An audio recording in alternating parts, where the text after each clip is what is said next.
Ladies and gentlemen, we have arrived at the final game demo of E3 2016, and it is Yakuza Zero. Scott and John are here to play the game live for us and end the show with a bang, I think. Of course. You got to save the best for last. That's so. what we did. Yeah. Let's jump right into the game. And Scott, tell us about Yakuza Zero. This is a prequel to the series? Yes, Yakuza Zero is a prequel to the entire series. We've been making these since 2005. Yeah. So this is the best time possible that you can possibly get into this series with.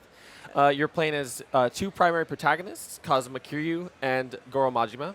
Majima, who is on screen now, is kind of known as this the Mad Dog of Shimano is the title he eventually earns, and that's because he goes kind of nuts. So this all takes place prior to that. He's a very kind of normal dude. And that's kind of the neat thing about this, is playing him from this perspective and really getting into his head. Players have never had that kind of experience before, being in Majima's head. We're set in the 80s here, right? Correct. This is Tokyo. No, this is actually Osaka, 1988, Japan. So you can tell that things are pretty neon. Yep. It's the middle of an economic boom for Japan, so as he's hitting dudes, you're actually watching money just literally fly out of them. He's been switching battle styles a bit here. I goofed that. I goofed that bad. I'm sorry. We have 3 different battle styles. There's a balanced battle style called Thug. That's Majima's most savage. He hits hard, he hits fast, and he just goes for the jugular. Right now we're in Slugger style, which is his power style. And while in this style, he's got his trademark baseball bat out, and he can literally just hammer dudes home. Home run. Here we go. This is a little brutal. And so if anyone hasn't played a Yakuza game before, these are open world action games, right?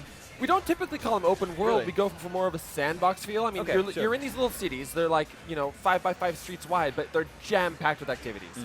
Even Majima is actually a cabaret club owner in this game, so he owns a cabaret club. He gets to hire hostesses, train them, let them work in his club, and he can invite them out on dates half the time as well. So you can go play pool, you can go play darts, you can go play, take them to the disco club. It's because it's the 80s, and that's what you do. Speaking of, We found a disco club. Nice. I'm really bad at this, by the way. Oh, this is going to be great. All right, so what kind of activities can you do in the club? So what he's going to do is he's going to go dance by talking to the DJ up there. And what happens is usually Majima would be able to invite one of his hostesses up to dance with him, and you can do this as kind of a competition, see who can do better. But for our demo, he's just going to be kind of dancing solo, getting his groove on. This is one of the mini games inside this game. So what you're going to see is that he's treated to a grid where his little icon is. You'll see his cute little icon with a little eye patch and everything. And you have one song, Koi no Disco Queen, in the demo.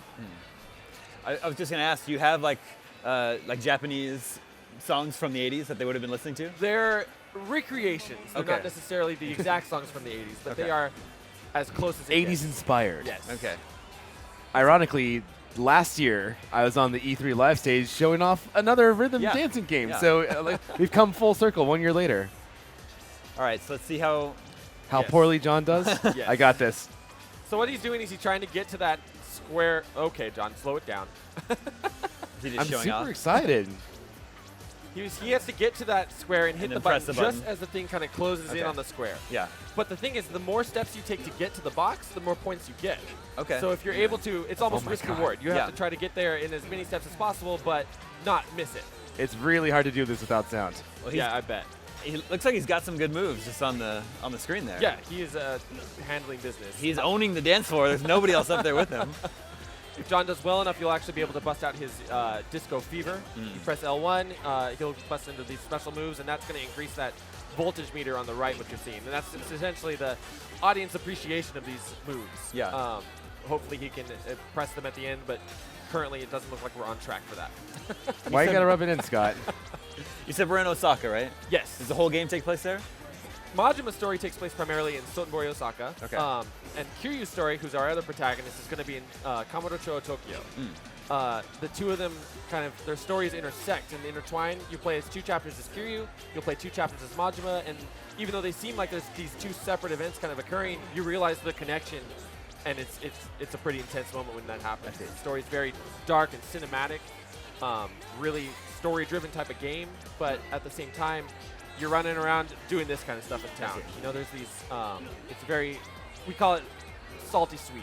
Okay. The salt of the main story is hard and criminal, and Yeah. then out here you're It's a little goofy, a like little in a fun way. Yeah. So I know this is a rhythm game. Surely it must be a little difficult right now. We don't have any game audio, so. I'm getting booed off the stage right now because I did so poorly. It's a little unfair because you can't actually hear the music yourself. John is not the I got a pity star. Your rank is dancing dude. That just seems fine. I gotta go beat up some thugs to make up for that. I think that's the order of the day. Yeah. So this demo, is this the demo that you're showing like on the show floor? Yes, at E3? it's been playable for the past 3 days. We've had some great impressions. People are really liking what they see, and it's awesome to be able to show them Majima myself. I mean, just as a big fan of the series, Majima's always kind of captured my interest, and it's just interesting. His story is really cool. And just the fact that it's running on the PS4. Glorious 1080p, 60 FPS. Yeah, for sure. If you haven't played a Yakuza game, are you going to be able to pick this up? Are you going to feel lost if you don't know these characters? Not at all. This is exactly why we're doing this prequel, because that's something that I think has kind of plagued the series, because people are always asking, what's the best place to get into it? I don't even own a PS3 anymore. What do I do? Yeah.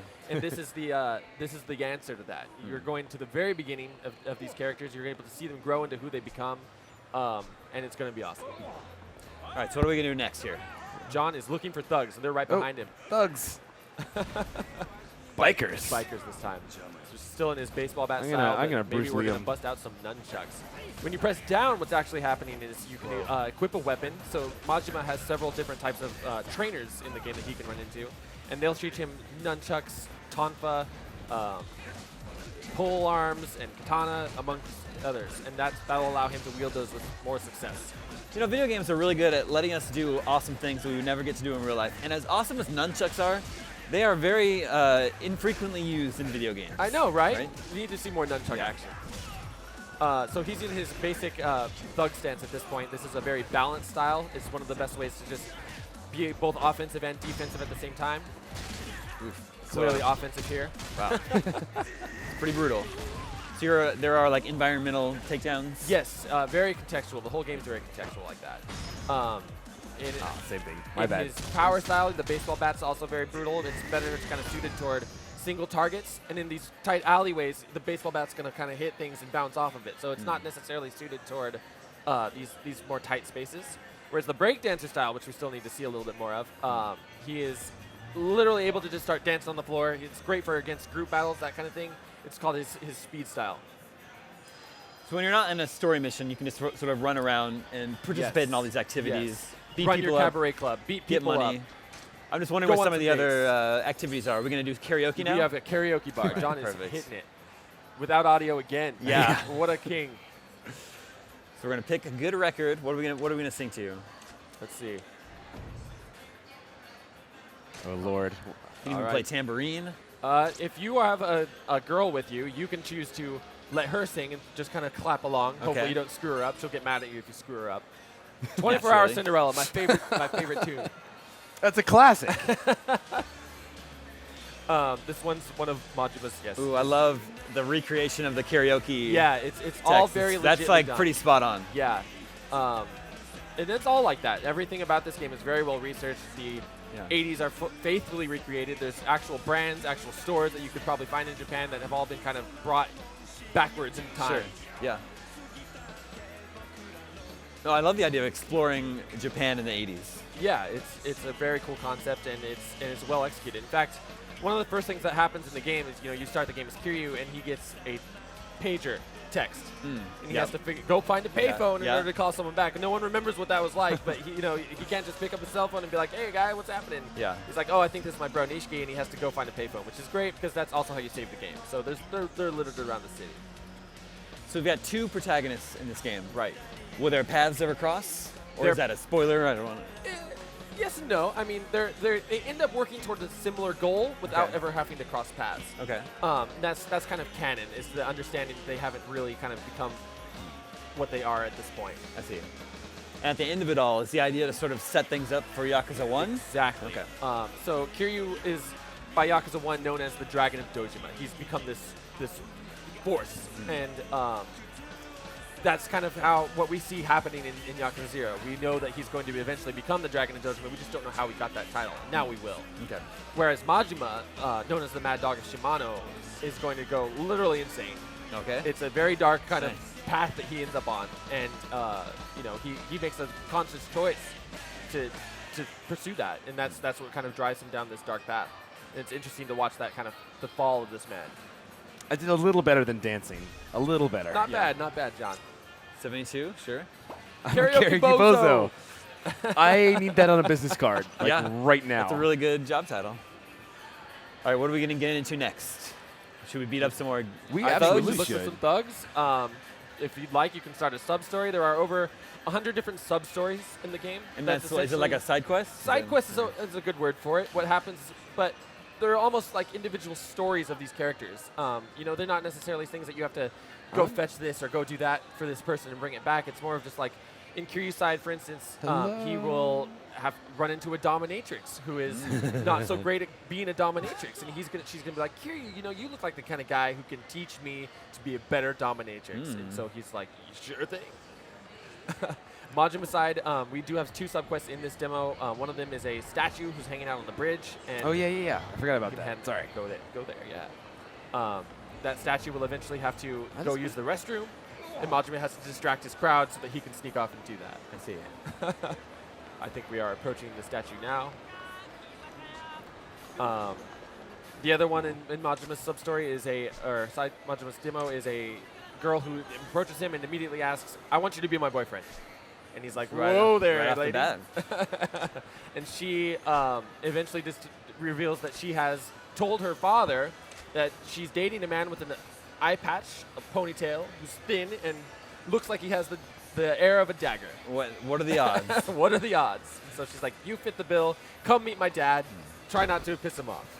Do we know how we lost our eye, by the way? Or is That was revealed in Yakuza 4, and that's, of course, touched on here. It's expanded on here. So if you know the story, you don't know the whole story. And that's going to be really cool to see for, I think, even the longtime fans who already know how that happened. I see. All right, so we're going to help out this human statue here.